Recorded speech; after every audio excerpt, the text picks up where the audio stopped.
eu acredito num Estado, eu sou um anarquista na minha vida pessoal, faço tudo errado, tudo de maneira torta, e estou fazendo escola, criei uma filha que é completamente desorientada, tadinha.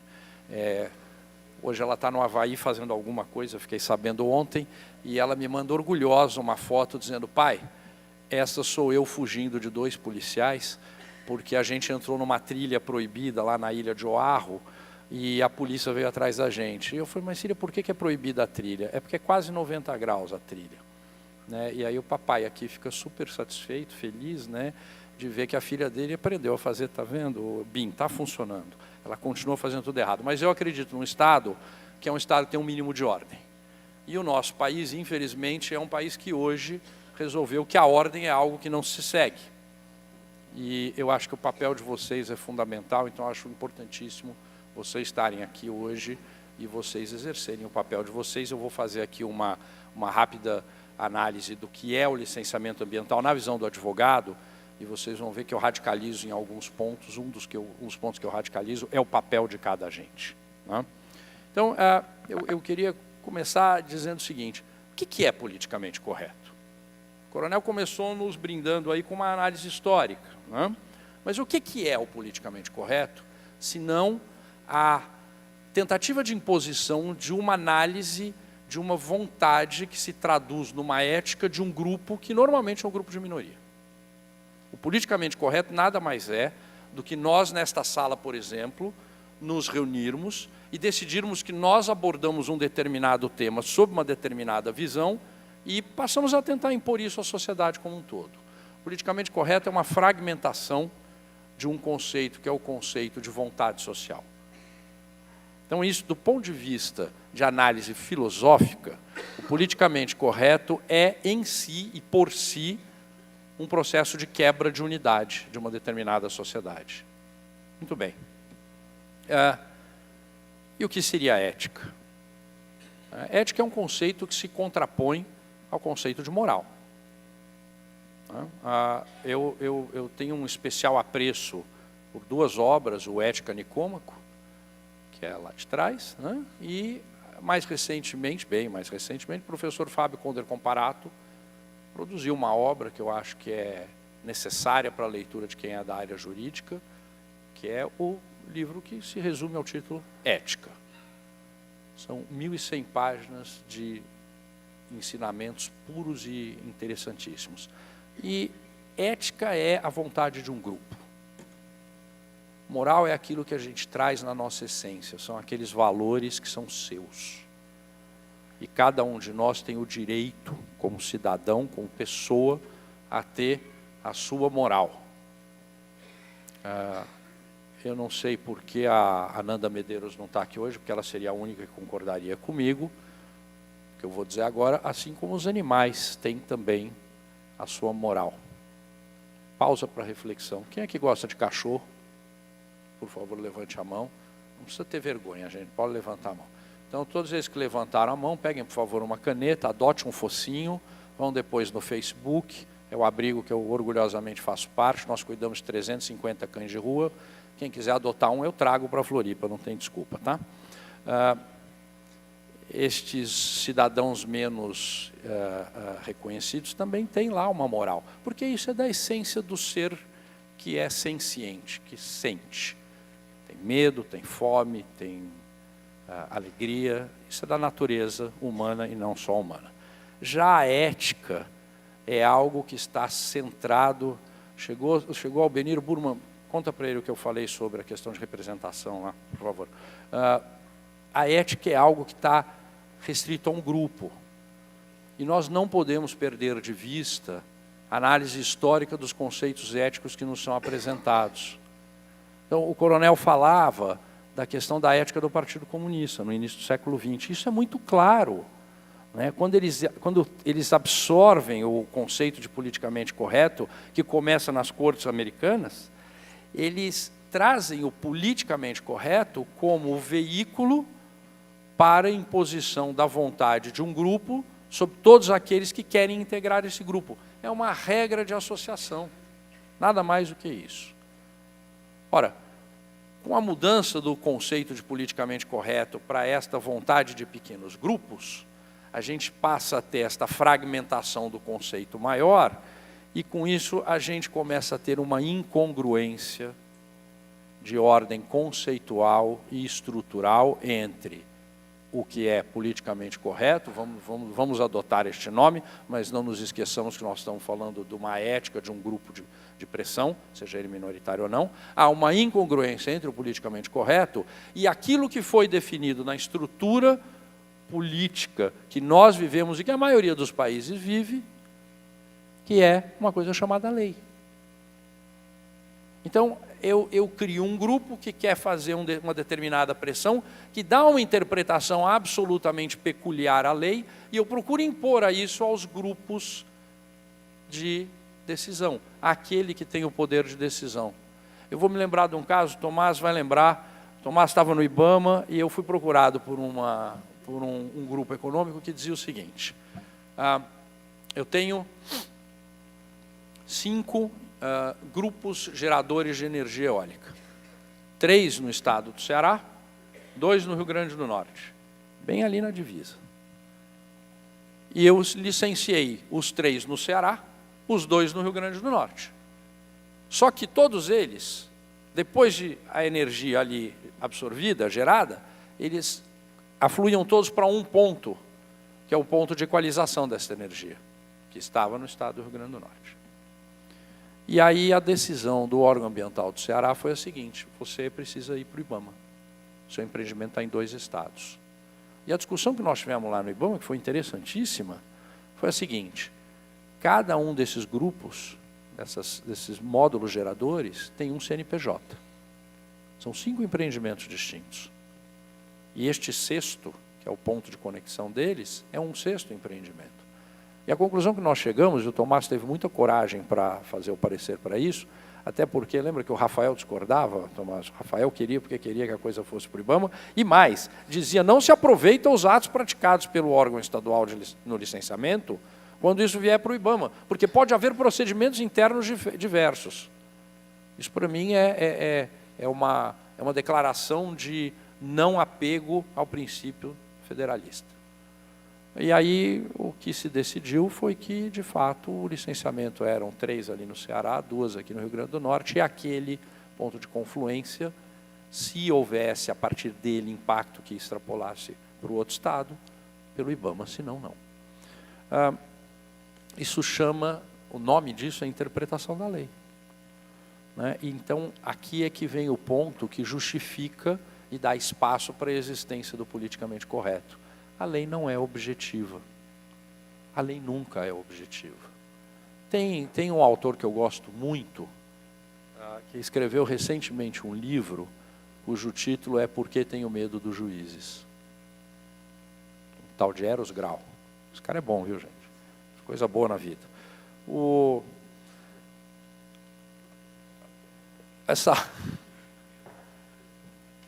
Bem, palavra caçada.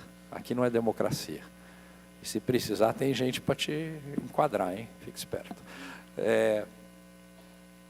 Nós vivemos numa sociedade que almeja a lei como algo maravilhoso, que todos nós olhamos e lemos e fazemos a mesma leitura. A lei objetiva, o positivismo como fonte da segurança jurídica e da harmonia social. Isso é o que todo mundo almeja. Isso é o que nós não temos. Basta olhar o que é hoje o Supremo.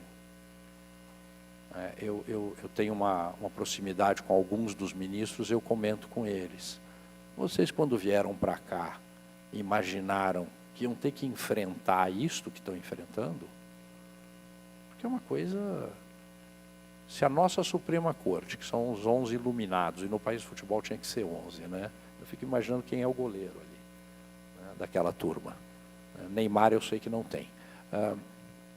Se eles, que são os iluminados, que deveriam fazer uma análise conceitual e prover a sociedade com interpretações adequadas e harmônicas, não conseguem chegar a isso, imagine nós, meros mortais, né?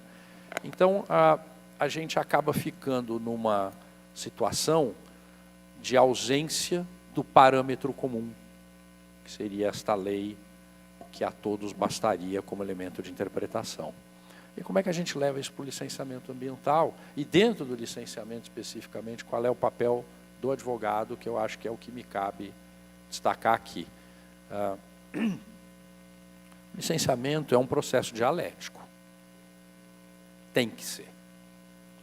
Porque é um processo de formação de uma decisão administrativa que começa com a vontade de um agente econômico de estabelecer uma determinada atividade que no seu relacionamento com o meio ambiente gera um determinado grau de impacto, e tudo isso tem que ser analisado a partir de uma visão que é do agente público, que é uma visão de quem tem que olhar a política de Estado.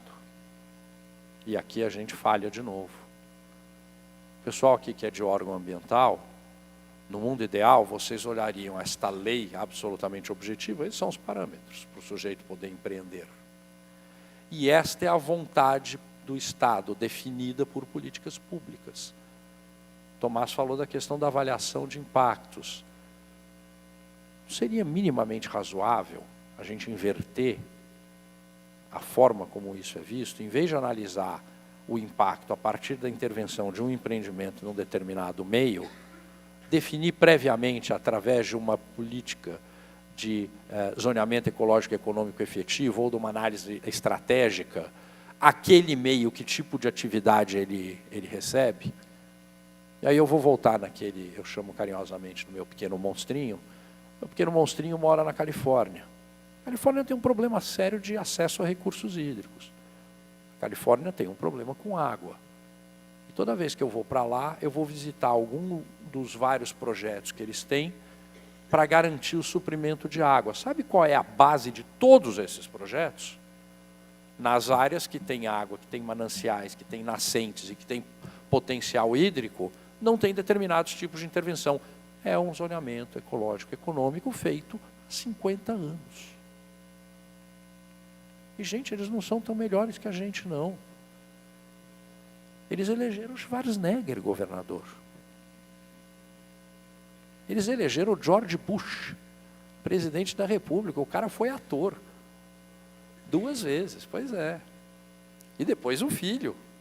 Quer dizer, nós temos solução. Basta um pouco de organização. Voltando para o licenciamento. A dialética do licenciamento é, portanto, uma dialética de alguém que tenta demonstrar a viabilidade daquela intervenção, contraposta, e na verdade não é contraposta, é em paralelo, à análise de alguém que verifica a viabilidade desta intervenção. Estes são os 2 agentes principais. Todos os outros agentes entram como agentes de informação. E a audiência pública deveria ser um senhor instrumento para isso, um veículo maravilhoso. Mas eu sempre conto uma história. Faz uns 20 anos, eu tinha ainda cabelo, era um negócio incrível, eu era magro, o Bim. E o Bim é o meu fiscal do meu peso, é uma coisa horrorosa. Nem minha ex-mulher me fiscalizava tanto. O Pimenta também. Não, virou festa agora. Lá no nosso grupo todo mundo me chama de gordo agora. Bom, como se me ofendessem. Faz uns 20 anos, eu era recém-formado e fui numa audiência pública lá em Carajás. E uma audiência pública complicada. Primeiro, o local era um calor infernal, era um monte de gente, uma desorganização, aquele troço tinha tudo para dar errado, era uma panela de pressão, mas até que foi bem. E num determinado momento, no final, um sujeito que se inscreveu para falar, até chegar a vez dele falar, nós vimos, ele enxugou uma garrafa de 51, o sujeito. Eu estava impressionado que ele ainda estava em pé. E chegou a vez dele falar, e alguém disse, lá na mesa, eu era apoio do empreendedor, ele falou, escuta, a gente deixa ele falar? Eu falei, você tem que deixar ele falar. Porque do ponto de vista formal, como ele se inscreveu, se ele não falar, você tem uma nulidade. Você não deu a palavra a um cidadão que preenchia os requisitos para falar. Deixa ele falar. E o sujeito sobe, a audiência pública até então tinha sido absolutamente vazia de mérito, de conteúdo, era só briga ideológica. O cidadão sobe ali naquele palco. olha para a plateia, tinha umas 300 pessoas lá, e diz assim: eu quero dizer a vocês, fez aquela pausa que só o bêbado sabe fazer, que todo mundo olhou para ele. Eu quero dizer a vocês, e apontou para uma senhora na primeira fila, que a minha sogra é uma vagabunda. E aí o cliente olha para mim e diz: isso vai para a ata? Eu falei: com o nome e RG para ela poder se defender. Por favor, dê a ela o direito de defesa. Muito bem. A manifestação destes agentes adicionais ou paralelos é uma manifestação que vem sempre carregada de ideologia. E aí nós temos que ir na raiz da lei, na raiz do politicamente correto, e entender que tudo isso nada mais é do que ideologia. A lei nada mais é do que a expressão da ideologia do Estado. Então, é natural que haja esse embate ideológico neste processo dialético. E havendo esta natural discussão, este natural embate, é fundamental que cada um de nós, agentes que trabalham neste processo, sejamos radicais nas nossas posições.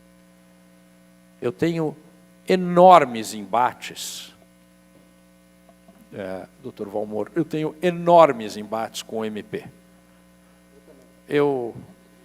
Dr. José Adércio Leite Sampaio, que o senhor deve conhecer, é o coordenador da Força-Tarefa do MP Federal e do MP Estadual de Minas e Espírito Santo, no caso Samarco. E eu brinco com o Zé Adércio: se nós continuarmos amigos quando acabar este processo, nós teremos provado que somos pessoas evoluídas. Porque lá na mesa, ele radicaliza e eu radicalizo, porque nós temos que levar o argumento à última instância, ao último detalhe. Senão, não é bom para a sociedade. O argumento posto de maneira aleatória não é o argumento que a sociedade quer. Eu, inclusive, de tanto, faz 30 anos que eu lido com o Ministério Público, hoje vai, Bim, hoje caçam a OAB. Eu conto sempre uma piada. Eu, de tanto lidar com advogados, juízes e promotores, eu aprendi a dizer, com uma criança de 8 anos, eu sei dizer se ela vai ser advogada, juiz ou promotora. Alguém aqui tem filho nessa idade, uns 7, 8 anos? Como é que chama? Bernardo? Muito bem, querida, você faz o seguinte: você chega em casa, você compra uma bola de futebol bonita. Se você for uma pessoa mais evoluída, uma bola de rugby, que é muito melhor do que futebol. Tá? Somos campeões sul-americanos, ganhamos da Argentina pela primeira vez em 70 anos. Você chega em casa, dá a bola de futebol para o Bernardo e diz: Bernardo, meu filho amado e querido, que eu tenho certeza que é assim que você o vê, vai jogar com os amiguinhos. Se o Bernardo for e voltar reclamando, qualquer que seja o resultado do jogo, o Bernardo vai ser advogado. O advogado é um cara chato, ele está sempre insatisfeito, é uma coisa horrorosa. Conviver com o advogado é uma desgraça, né? Eu evito ir no meu escritório. Agora, se você der a bola para o Bernardo, você é meu filho querido amado, vai jogar com os amiguinhos, e o Bernardo for, chegar na beira do campo e ele disser: ó, meu time, o outro time, vai ser 2-1 para o meu time, gol meu de bicicleta aos 41 do segundo tempo, vai parar o relógio, você vai cruzar a bola, você não, Benito, que você não ia acertar. Você vai cruzar a bola até eu acertar a bicicleta, esse cara vai ser juiz. Porque o negócio dele é mandar na vida alheia. O que torna absolutamente inexplicável porque a minha ex-mulher não é juíza. Bom, agora, não ri não, que se ela ouvir isso, eu estou roubado. Já não morre de amores por mim. Agora, se você der a bola para o Bernardo, Dr. Valmor, desde já me perdoe, tá? É só uma piada.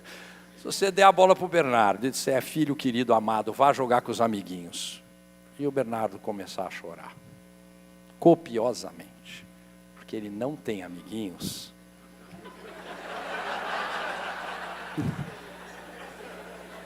esse cara vai ser promotor. E não fica no caminho dele, porque isso não vai ser bom para você.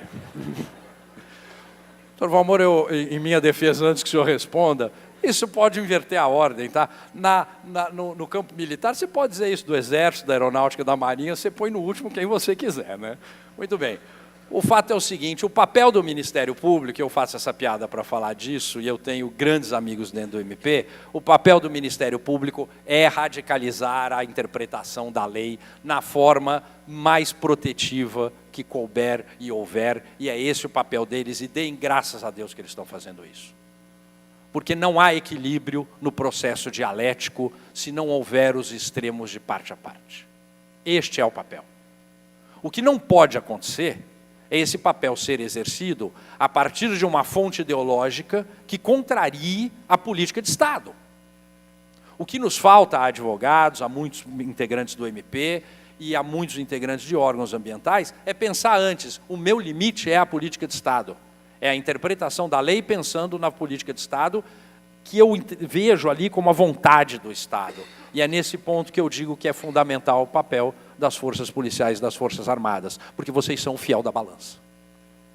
O sujeito que exagera, extrapola e desequilibra a organização e a harmonia social, ele tem que ser punido de maneira exemplar. E aí alguém deve ter pensado na plateia, você queria que sua filha tivesse sido presa ontem no Havaí? Quase. A amiga dela, vai, ela não. Muito bem. Este processo dialético com posições extremadas e com um perfil ideológico que é muito tênue para a gente desguardar e sair, desbordar do que a gente tem que fazer para aquilo que a gente quer fazer ideologicamente, saindo da ética e indo para a moral, ele é naturalmente um processo difícil. Colocar o politicamente correto como elemento desagregador neste balanço é muito perigoso. É muito perigoso. Então, o papel do advogado é radicalizar dentro do limite da lei e da ética, não da ética de um grupo, mas da ética como conceito. Aí é o Ética Nicômaco, tem que ir lá voltar a ler Aristóteles para entender isso, tem que ler um pouco de Platão para entender isso. O papel do advogado é radicalizar para que se interprete a lei da maneira mais adequada ao direito de empreender. O papel do órgão licenciador é radicalizar para interpretar o direito de empreender dentro do limite da melhor proteção ao meio ambiente. O papel do MP é dizer, será que vocês estão fazendo isso sem nenhum vício, sem nenhum excesso na interpretação da lei? E o papel dos grupos de pressão é dizer o que eles bem entenderem, né? O que nós precisamos ter aqui, muito claro, é que deve haver um objetivo comum, que é a vontade do Estado. E este, no meu modo de ver, é o grande problema hoje do nosso país. Quem sabe dizer qual é a política de Estado que nós temos para o meio ambiente? Se vocês olharem o PL de licenciamento ambiental, o Fábio me falou que chegou a falar disso ontem, né? Eu conversei com o Fábio agora no aeroporto. O PL do licenciamento ambiental, ele vai conseguir uma proeza, ele vai desagradar a todos. Ninguém vai ficar feliz com o PL que vem aí.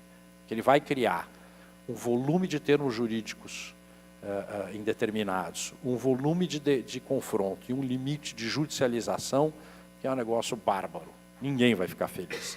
E aí eu termino a minha intervenção, novamente agradecendo a todos vocês pela paciência de me ouvirem e pela oportunidade de estar aqui nessa cidade maravilhosa, para dizer o seguinte,